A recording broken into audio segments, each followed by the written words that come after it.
تو آپ نے فرمایا تمہارے لیے ہر وہ ہڈی جس پر اللہ کا نام لیا گیا ہو اور تمہارے ہاتھ لگ جائے اس پر لگا ہوا گوشت جتنا زیادہ سے زیادہ ہو اور جانور کی لید تمہارے جانوروں کا چارہ۔ وادی نخلا میں رسول اللہ صلی اللہ علیہ وسلم کا قیام چند دن رہا۔ اس دوران اللہ تعالیٰ نے آپ کے پاس جنوں کی ایک جماعت بھیجی جس کا ذکر قرآن مجید میں 2 جگہ آیا ہے، ایک سورۃ الاحقاف میں اور دوسرا سورۃ جن میں۔ پھر رسول اللہ صلی اللہ علیہ وسلم فرمایا تم ان دونوں چیزوں سے استنجا نہ کیا کرو کیونکہ یہ تمہارے جن بھائیوں اور ان کے جانوروں کا کھانا ہے۔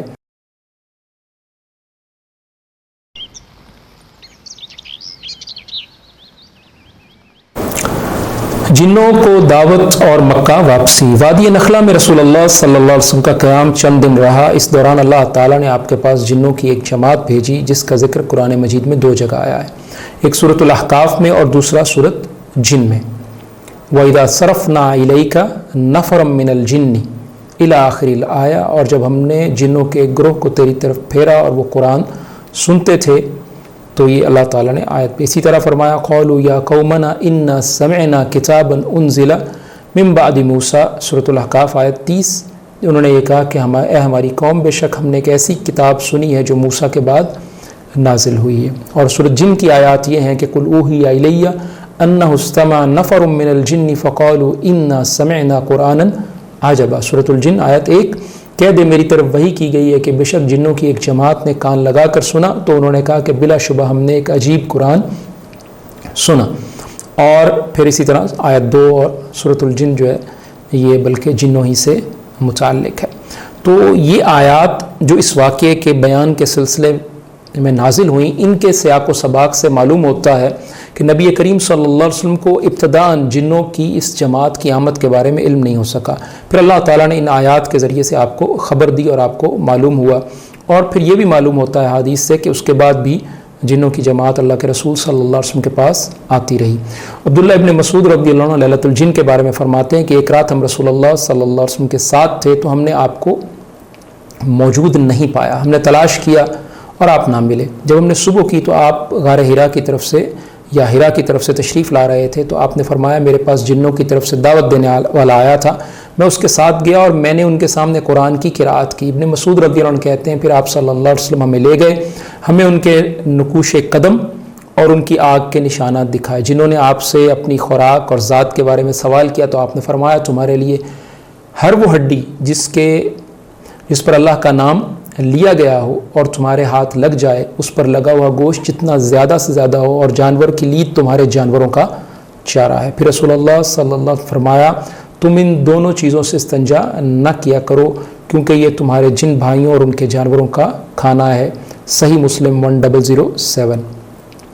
تو جنوں کی یہ آمد اور قبول اسلام یہ اللہ تعالیٰ کی طرف سے ایک مدد تھی، اور اللہ کے رسول صلی اللہ علیہ وسلم کو اللہ تعالیٰ کے غیب کے خزانے سے